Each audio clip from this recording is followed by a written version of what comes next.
Oh, di akun yang sama juga? Betul, Okay. jadi memang bisa membuat wajib pajak itu sebenarnya lebih mudah, ya sehingga bisa.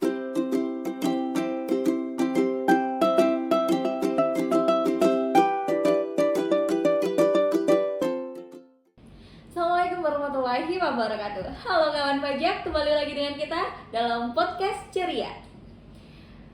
Kembali dengan saya Sarah Frasilia di sini sebagai host, ditemani oleh dua rekan saya yang handal dalam bidangnya. Ada Mas Dian dan Halo. juga Mas Fitra. Halo Bang Fajar. Ya, beliau-beliau ini adalah petugas penyuluh dari KPP Pratama Bantaeng. Nah, kita hari ini mau bahas hal menarik nih. Ada yang baru nih, yang menarik, yang perlu kita diskusikan nih, Mas. Gitu. Oke, jadi mohon disimak ya teman-teman. Dan untuk teman-teman juga boleh banget untuk nge-share video ini agar video ini ke semuanya, mungkin ke teman atau keluarga dan lain sebagainya, agar informasi yang kita sampaikan ini nanti bisa dinikmati oleh lebih banyak kawan pajak di luar sana. Seperti itu. Oke, tanpa basa-basi lagi ya Mas ya. Apa kabar deh? Tanya dulu. Apa kabar Mas Dian? Alhamdulillah luar biasa. Apa kabar Mas Fitra? Baik, sangat baik dan sangat semangat pada kali ini saya akan menemani kawan pajak. Oke, terima kasih ya. Karena di podcast sebelumnya kita udah bahas masalah pemindah bukuan dan udah disinggung sedikit nih terkait apa itu IPBK ya kan. Jadi kita mau bahas tuntas lebih detail di sini ya Mas ya. Mungkin bisa dijelaskan Mas, apa sih IPBK itu sendiri, mungkin dari siapa? Mas Dian atau Mas Fitra? Silakan. Iya. Ya, baik. Jadi sebagian besar kawan pajak pasti sudah mengenal apa itu PBK. Nah, PBK adalah pemindah bukuan. Nah, pada episode kemarin sudah kita bahas apa itu pemindah bukuan. Akan saya ulangi sedikit bahwa pemindah bukuan itu apabila kawan pajak melakukan kesalahan atau ada terjadi kesalahan saat pembayaran pajak, maka kawan pajak bisa mengajukan permohonan pemindah bukuan, memindah bukukan pembayaran yang salah tadi ke yang seharusnya, seperti itu. Nah, pas sekali momennya pada saat tanggal 13 Desember kemarin, Direktur Jenderal Pajak menetapkan secara nasional berlakunya EPBK atau PBK yang pemindah bukuan yang bisa diajukan secara online. Seperti itu. Boleh dijelaskan mungkin Mas latar belakang dari berlakukannya layanan online IPBK ini Mas? Oke. Seperti apa? Jadi latar belakangnya itu ya, latar belakangnya itu pertama adalah karena perkembangan teknologi ya. Oke. Kan DJP ini salah satu yang mendukung. Ya. Semuanya sudah serba digital, otomatis ya DJP mendukung untuk perubahan tersebut. Oke. Kemudian yang kedua di tahun 2022 kalau misalkan Mbak Sarah dan Mas Fitra mungkin ini ya dengar isunya Ya. kalau DJP itu sudah menerapkan namanya 3C. Apa tuh Mas Tris? Klik, call, and counter. Oke. Klik itu artinya kita mengoptimalkan kanal online, klik-klik gitu kan. Ya. Kan? Oke, bisa. Nah, sehingga kita menjadikan layanan online sebagai prioritas. Baik. Yang kedua call. Call itu adalah layanan namanya kirim pajak 1.500-200. Baik. Yang ketiga counter. Itu dia. Langsung ketemu tuh sama orang TPT atau loket. Itu Oke. adalah latar belakangnya ya. Salah satu istilahnya latar belakangnya adanya elektronik Layanan PBK. Benar. Jadi itu tadi ya kawan pajak, karena mendukung adanya teknologi ya Mas Iya. ya. Jadi ada juga 3C tadi, yaitu klik, call, dan counter gitu. Oke, selain itu mungkin bisa jelaskan juga Mas, dasar hukumnya apa sih dari adanya layanan IPBK ini sendiri? Mungkin bisa disebutkan dasar hukumnya Mas? Ya, oke. Terima kasih ya. Jadi dasar hukumnya itu diawali dengan KUP ya. Ketentuan Umum Tata Cara Perpajakan itu tertuang di Undang-Undang Nomor 6 Tahun 1983 yang sebagaimana telah beberapa diubah terakhir dengan Undang-Undang Nomor 7 Tahun 2021 tentang Undang-Undang Harmonisasi Peraturan Perpajakan. Oke. Kemudian yang kedua itu adalah PMK Nomor 242 tentang tata cara pembayaran dan penyetoran pajak.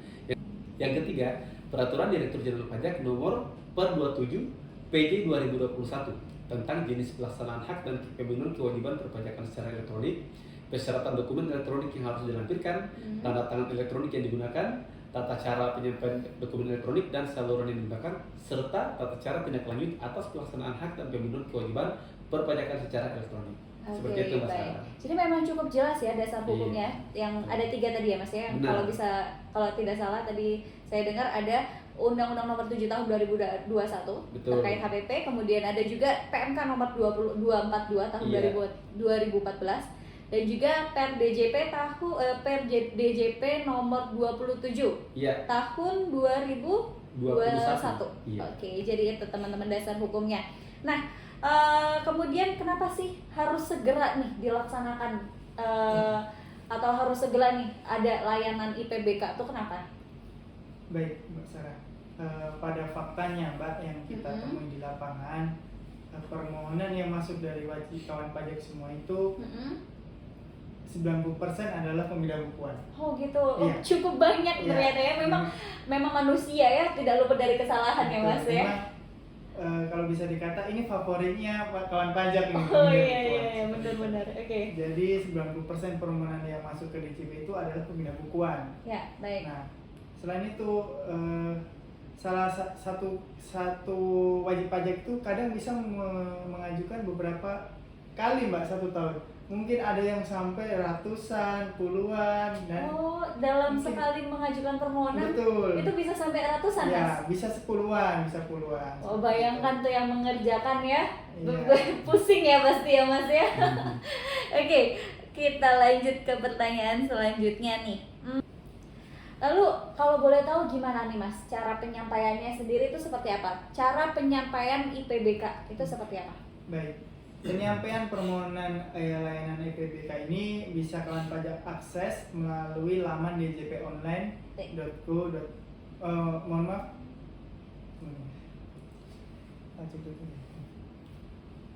Penyampaian permohonan layanan IPBK ini bisa kawan pajak akses di laman pajak.go.id. Nah, sebagai alternatif channel dari permohonan pemidahbukuan yang diajukan secara manual seperti itu. Oke, baik. Jadi ini IPBK ini sebagai alternatif ya Mas. Tapi kalau misalnya kita tetap mau mengajukan secara manual masih bisa ya? Masih bisa. Masih bisa ya. Oke. Jadi tadi kawan pajak untuk mengajukan IPBK itu melalui layanan kanal online di pajak.go.id. Betul, di ya? pajak.go.id. Oke. Baik.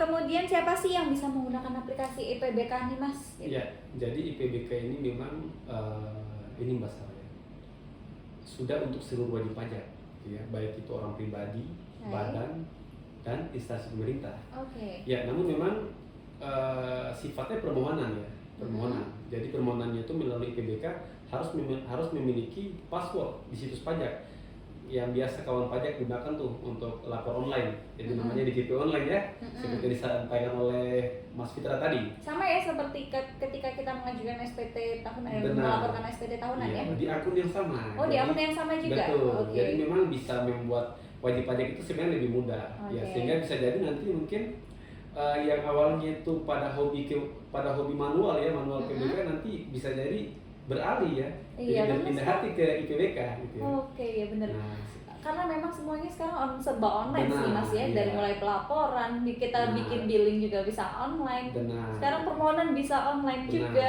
gitu ya. Ya, namun yang perlu diingat selain memiliki akun DJP online harus memiliki sertifikat elektronik dan fast-trace seperti Oh, itu gitu. Mas Kalau Ar. sertifikat elektronik ini mungkin masih awam ya di wajib pajak, mungkin nggak semua punya sertifikat Betul. elektronik ya. Iya. Ya, bisa permohonan ke KPP terdaftar. Oh begitu. Oke, untuk selanjutnya ruang lingkup apakah semua PBK itu bisa diajukan secara online Mas? Bagaimana? Baik, untuk saat ini Mbak memang masih dalam tahap pengembangan awal, jadi baru diluncurkan, jadi masih dalam tahap pengembangan. Nah, yang bisa diajukan dalam tahap pengembangan ini yaitu pemidahbukuan karena kesalahan KAP, kode akun pajak, kode Baik. jenis setoran, masa ataupun tahun pajak, ataupun yaitu pemidahbukuan dalam rangka pemecahan setoran. Oke. Nah, baru itu yang bisa dilakukan di EPBK ini. Jadi Oh. untuk lain NPWP itu belum Bisa, belum belum. terfasilitasi di sini ya Betul. Mas ya. Oke, jadi cuma 3 tadi ya, kesalahan KAP, kemudian kesalahan Maaf. jenis setoran. Kenakalan ke jenis setoran dan masa pajak tahun pajaknya ya. Betul. Intinya dalam NPWP yang sama. Oh, masih dalam NPWP yang sama. Ya. Jadi kalau misalnya untuk PBK ke NPWP yang berbeda masih belum terfasilitasi ya, Mas Belum ya? bisa dilakukan melalui EPBK, jadi masih harus manual seperti itu. Baik, tapi kami harapkan nanti ke depannya bisa diperbaiki, versi berikutnya bisa memfasilitasi semua permohonan ya, Mas ya. Betul. Oke. Kemudian berarti kalau misalnya layanannya ini harus diaktifkan dulu ya, Mas ya? Tergantung nanti Di DJP online ya? Iya, DJP online. Jadi kalau misalkan wajib pajak ya, baik itu orang pribadi, badan ataupun misalkan instansi pemerintah, kalau misalkan pasnya dia masuk di menu pasnya dia ini ya, masuk login di akun DJP online ya, ternyata sudah ada tuh IPBK, itu nggak perlu aktifin. Tapi kalau misalkan di menu layanan kan itu kan ada tuh beberapa menu kan, menu lapor, menu bayar, menu profil, menu layanan terakhir kan. Ya. Saat dia klik di situ ternyata belum ada, maka itu dia harus ke menu profil dulu. Menu profil dia scroll paling bawah tuh, aktivasi fitur. Oh, Nanti itu ada layanan-layanan yang diperlukan tuh oleh kawan pajak. Oh, Nah, iya. di sini bisa diklik tuh IPBK, tinggal cari aja tuh IPBK, klik. Setelah klik ubah profil, nanti kembali lagi ke menu layanan sudah muncul tuh Sudah IPBK muncul. seperti itu, Mbak. Oke. Karena biasanya sih kalau di menu saya, Mas, yang Iya. muncul cuma e-filing gitu. Jadi kalau misalnya saya mau PBK ya harus aktivasi terlebih dahulu ya Benar. di profilnya ya. Nah, Oke.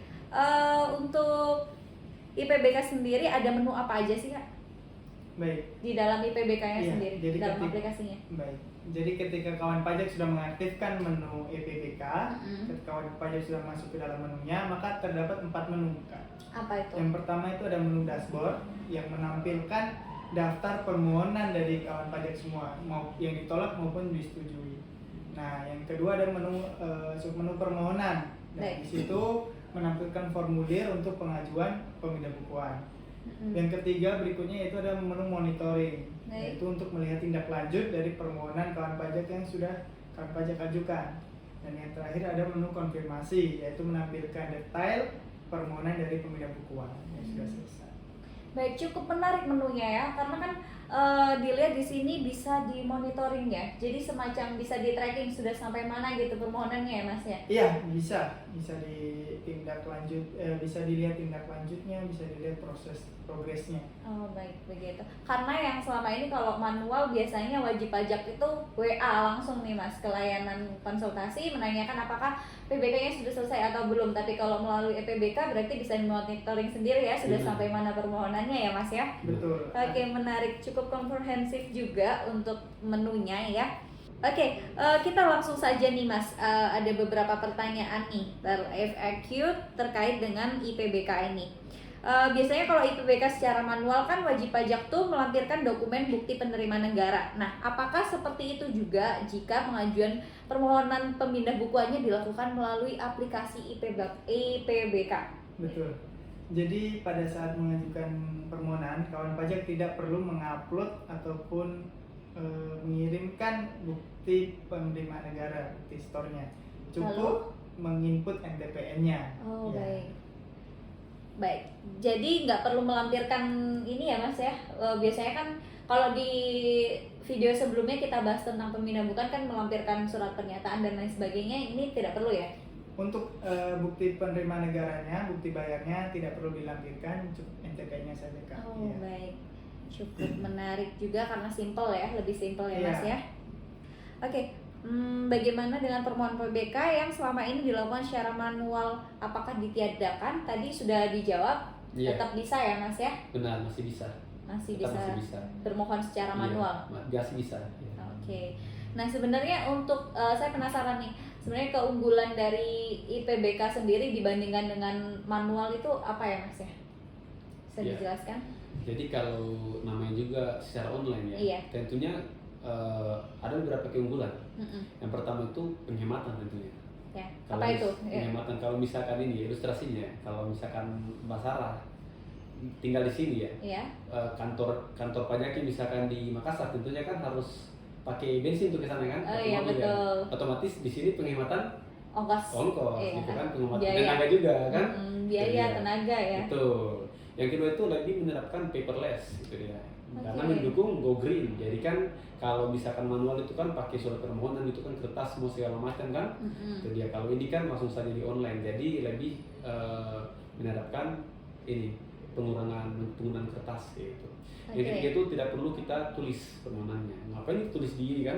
Iya, apalagi kalau satu WP mengajukan permohonannya sampai ratusan tadi Mas Iya, ya. itu dia. Capek dong nulisnya kita ya. Betul. Oke, jadi keunggulannya tadi ada kalau yang dari Mas Dian sebutkan tadi ada 3, yaitu Ya. penghematan uang, tenaga, waktu ya Mas ya. Benar. Kemudian selain itu mendukung go green juga karena kayak Benar. paperless. Ya. Kemudian nggak perlu nggak perlu tulis-tulis banyak-banyak karena cuma tinggal ketik input aja ya Mas ya. Ya. Cukup menarik, simple. Semoga wajib pajak tertarik nih untuk menggunakan IPBK ya selanjutnya ya. Betul. Oke, apakah hasil dari bukti pemindah bukuan ini dikirim secara online juga, Mas? Gimana? Baik. Karena biasanya kalau kita mengajukan permohonan pemindah bukuan melalui loket, itu kan kita menerima BPS berupa kertas tuh. Nah, bagaimana ini terkait dengan permohonan IPBK? Iya, baik Mas Sarah. Nah, untuk hasil pemindah bukuannya sendiri atau bukti pemindah bukuan, wajib pajak dapat melihatnya pada akun DJP online tersebut tadi pada menu IPBK. Nah, namun KPP tetap akan menyampaikan bukti pemindah bukuan langsung dikirim ke wajib pajak seperti itu. Oh, hasilnya? Iya, untuk hasilnya saja dikirimkan Oh, begitu. Jadi hasilnya tetap dikirimkan melalui jasa ekspedisi. jasa ekspedisi. Oke, seperti itu. Wah, sepertinya menarik ya. Dan pembahasan kita ini terkait fitur aplikasi yang baru dari DJP Online, yaitu EPBK. Semoga kawan pajak di rumah nanti bisa memanfaatkan aplikasi ini dengan baik. Kami harapkan ini bisa memudahkan wajib pajak ke depannya ya Mas ya. Tadi sepertinya dari jawaban-jawaban dari yang diberikan oleh Mas Dian dan juga Mas Fitra sudah cukup jelas. Sepertinya sudah tidak ada pertanyaan lagi. Semoga bisa menjawab keresahan dari wajib pajak semua yang ada di rumah. Mungkin ada tambahan lagi untuk dari Mas Dian atau Mas Fitra sebagai closing statement kita di diskusi podcast kita kali ini. Ya, nantikan podcast KPP Pratama Banteng selanjutnya kawan pajak. Oke. Dari Mas Fitra ada? Baik, bagi kawan pajak yang ingin memanfaatkan IPBK, silakan dimanfaatkan dengan mengakses laman pajak.go.id. Jadi silakan dinikmati kemudahan yang dari Direktorat Jenderal Pajak ini. Ya, terima kasih Mas Dian, Mas Fitra. Ya. Ya, dengan closing statement yang diberikan oleh Mas Dian dan juga Mas Fitra, berakhir pula podcast kita hari ini, podcast ceria. Sampai jumpa lagi di podcast ceria berikutnya. Kami tunggu untuk pembahasan selanjutnya, usulan pembahasan selanjutnya bisa dituliskan di kolom komentar. Kita mau bahas apa lagi untuk podcast berikutnya. Terima kasih atas waktunya. Terima Pajak kasih kuat. Mas Dian. Ya. Terima kasih Mas Fitra. Pajak kuat. Indonesia maju. Sekali lagi ya. Pajak kuat. Indonesia maju. Sampai jumpa kawan pajak. Sampai jumpa.